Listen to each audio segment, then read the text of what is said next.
ओ माई God, यही line आप कहोगे क्योंकि इस वीडियो में आप बहुत सारे ऐसे अमेजिंग फैक्ट्स को जानोगे जिसपे आप चाह कर भी यकीन नहीं कर पाओगे। मैं हूँ राजेश और आपका स्वागत है फैक्ट अमेजिंग फैक्ट शो पे। Fact number 10। एक बात बताओ, बिच्छू खतरनाक होते हैं। बचपन से हमें सब ने बताया है कि घर में छिपकली दिख गई तो कोई प्रॉब्लम नहीं है, कॉकरोच दिख गया कोई प्रॉब्लम नहीं है, इंसानों के लिए खतरनाक थोड़ी है। लेकिन अगर बिच्छू दिख गया तो तुरंत जाके सबको बताओ, क्योंकि एक बिच्छू के डंक से मौत भी हो सकती है। जो खतरनाक प्रजाति है उनकी बात हो रही है। तो एक सवाल आता है कि बिच्छू इतने खतरनाक है, येट फिर भी इस दुनिया में ऐसी कई जगहें हैं जहां पर लिटरली बिच्छुओं को पका कर खाया जाता है। अब ये क्या हो रहा है भाई दुनिया में? China, California, Arizona, New Mexico, इन जगहों पे बहुत फेमस डिश है। जैसे आप कहते हो ना दिल्ली में छोले भटूरे, वैसा यहाँ पर आप बोलोगे कि अरे बिच्छू फ्राई लगा दे।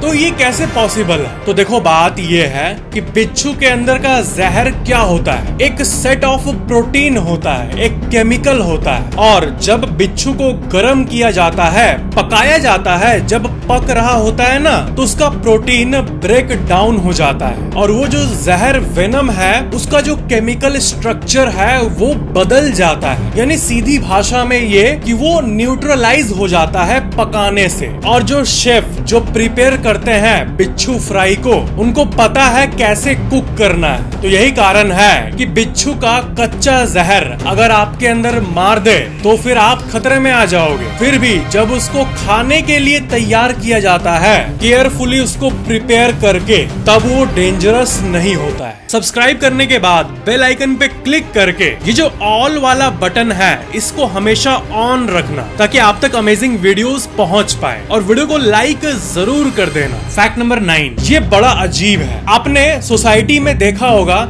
कि कैसे एक 20 साल की लड़की 40-45 साल के लड़के से शादी कर रही है। ऐसा भी होता है कि 20 साल वाली 50 साल वाले आदमी से शादी कर रही है। तो एक सवाल आता है कि इस पूरे धरती पे हाईएस्ट एज गैप है, कोई ना कोई होगा ना जो लिस्ट के टॉप में होगा कि लड़की 18 की होगी, लड़का 80-90 का होगा। हाईएस्ट कौन सा है? तो एक्चुअली में जो ऑफिशियल रिकॉर्ड्स मेंटेन करते हैं वो Guinness book of world record वाले, उन्होंने इसका जानकारी रखा है। ये देखो वो पेज जिसमें यही इंफॉर्मेशन मेंशन्ड है। गेट्रूड ग्रूब जेनवे जब 18 की थी तब ये जॉन जेनवे से शादी की थी, जो कि 81 साल के एक्स आर्मी थे, और 81 में से 18 घटा दो तो आएगा 63। तो 63 इस धरती का हाईएस्ट शादी वाला एज गैप है ऑफिशियली। प्यार किसी भी उम्र में हो सकता है, इस चीज को लिटरली नेक्स्ट लेवल पे ये घटना हमें दिखाती है।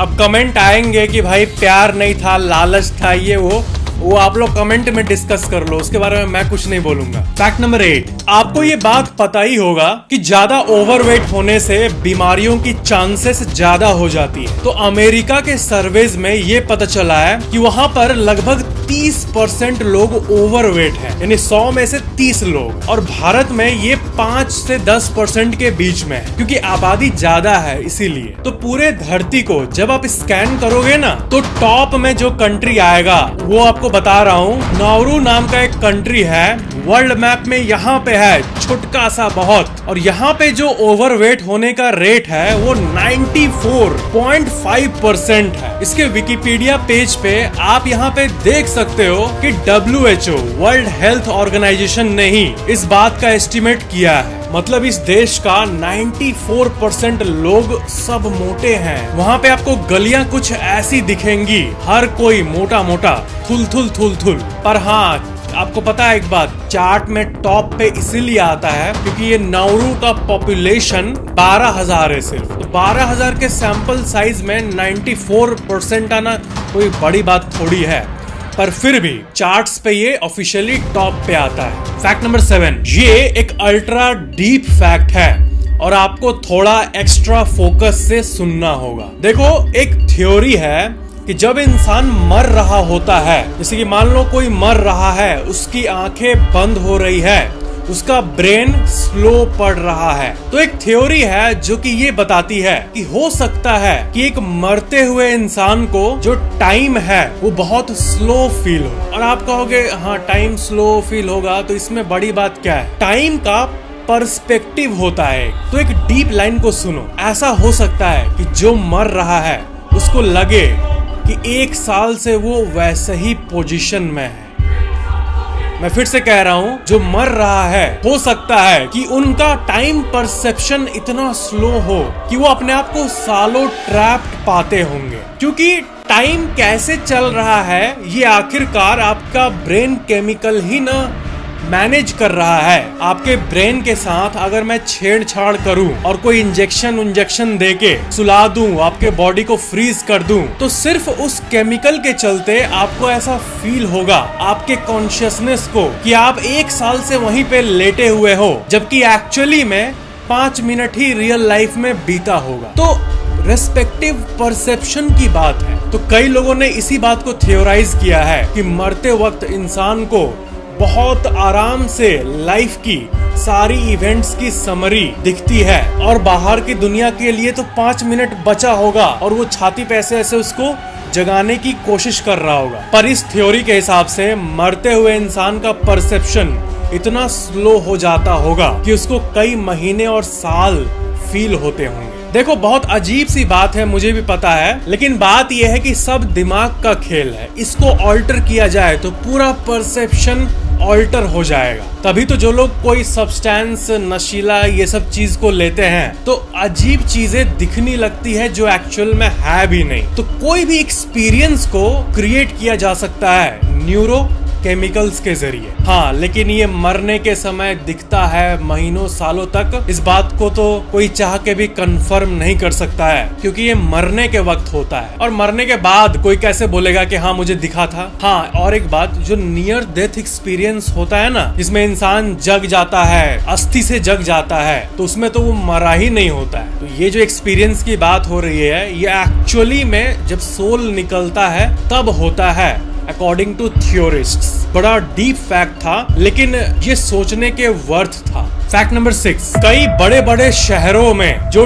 टियर 1 सिटीज हैं, उनमें आपको आजकल ऐसे बार्स लॉन्च होते हुए दिख रहे होंगे जिसमें आप जाकर ऑक्सीजन ले सकते हो। प्योर ऑक्सीजन लो 15 मिनट तक, ऐसा लिखा हुआ है। तो क्या सच में प्योर ऑक्सीजन होता है? तो ज्यादातर लोगों को पता है, पर जिनको नहीं पता है उनको बता दूं कि अबे प्योर ऑक्सीजन लोगे तो फिर तो मर जाओगे यार। देखो प्योर ऑक्सीजन, प्योर ऐसा आपको दिखता होगा, लेकिन उसका एक्चुअल मतलब ये होता है कि वहां आपको साफ हवा मिलेगा। जो आप नॉर्मल हवा ले रहे हो जिसमें 500 एयर क्वालिटी है AQI, तो वहां पे आपको प्योर हवा मिलेगा 0 AQI वाला। तो वही पॉल्यूशन को देखते हुए ऐसी सर्विसेज लॉन्च हो रही है और मुझे बड़ा डर लग रहा है। पहले हॉलीवुड मूवीज के सीन्स में देखा करते थे कि ऑक्सीजन खरीदने के लिए लोग आ रहे हैं, अब तो एक्चुअल में होते हुए दिख रहा है। ऐसा मुझे क्यों लग रहा है कि डार्क फ्यूचर वाला सीन एक्चुअली में आ चुका है। फैक्ट नंबर 5, देखो आपको कभी कभी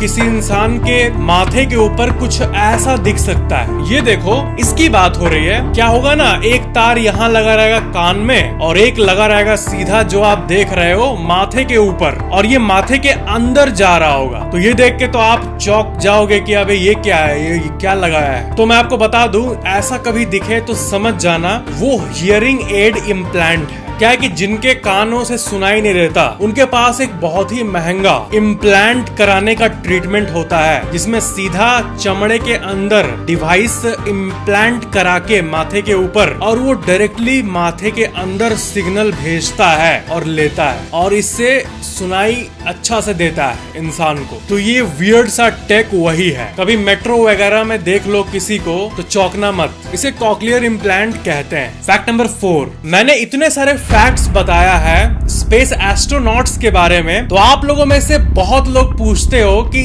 फैक्ट एक बार आप बता दो मेरे को कि आप जो इतना कहते हो एस्ट्रोनॉट स्पेस स्टेशन में गए हैं, वहाँ तैर के जी रहे हैं वहीं पे, तो वहाँ पे वो करते क्या है आखिर? अब जो सैटेलाइट्स धरती के चारों तरफ चक्कर लगा रही है वो तो अपना लगा रही है, कंप्यूटर से सेट है, तो आदमी वहाँ जाके रहता क्यों है जब सारी चीजें आजकल कंप्यूटराइज्ड हो गई है और मान लो कि 5-6 लोग जाते हैं तो इससे कोई एक्चुअल फायदा भी होता है? मतलब जितना खर्चा लगता है उतना फायदा मिलता है? क्या होता है जाके? तो देखो इसका आंसर है हाँ। पहली बात, वहाँ पे साइंटिफिक एक्सपेरिमेंट्स होते हैं। हाँ, इस आंसर को आप एक्सपेक्ट कर ही रहे होंगे कि हाँ एक्सपेरिमेंट करने जाते होंगे, लेकिन क्या एक्सपेरिमेंट? तो वो नॉन ग्रेविटी में रहना, खाना, प्लस इंसान के हड्डी पे क्या असर हो रहा है, ऊपर जो रेडिएशन है उससे कितने सेल्स डैमेज हो रहे हैं, ये सब पता लगाते हैं। यानी खुद के ऊपर डार्क एक्सपेरिमेंट करते हैं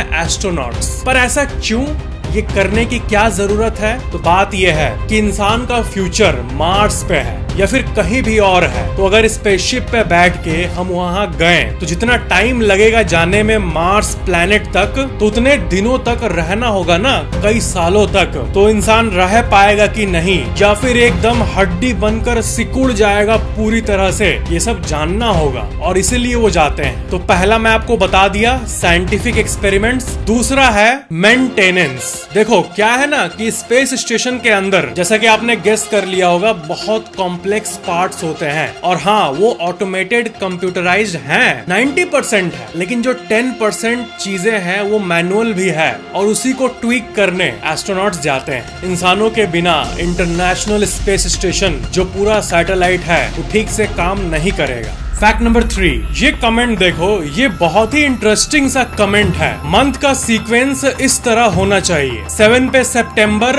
8 पे अक्टूबर, 9 पे नवंबर, 10 पे दिसंबर। ऑक्टोपस को ऑक्टोपस इसलिए बोला जाता है क्योंकि उसके 8 हाथ होते हैं। ऑक्ट 8, तो ऑक्ट का मतलब असल में 8 होता है। पर अक्टूबर कौन सा महीना है? 10वां महीना। 10वां महीना अक्टूबर, 11वां महीना नवंबर, 12वां दिसंबर। पर अक्टूबर तो 8वां होना चाहिए, नवंबर 9वां होना चाहिए और दिसंबर 10वां होके साल में, पूरे एक साल में परफेक्ट 10 महीने होते और कैलेंडर खत्म हो जाते हैं। ये एक आइडियल कैलेंडर होना चाहिए, पर अक्टूबर 10वां महीना क्यों है? तो देखो, जो आइडियल कैलेंडर की हमने बात की, साल में 10 महीना होना चाहिए, खत्म, 12 क्यों ला दिए? तो असल में मैं आपको बता दूं, पहले 10 महीने का ही कैलेंडर होता था। सिंपल, 10 महीना का एक साल, फिर 10 महीना का एक साल, फिर 10 महीना का एक साल, हिसाब क्लियर था। जनवरी और फरवरी को लास्ट में जाके ऐड किया गया अराउंड 700 BC में, यानी वही बहुत पहले। तब सब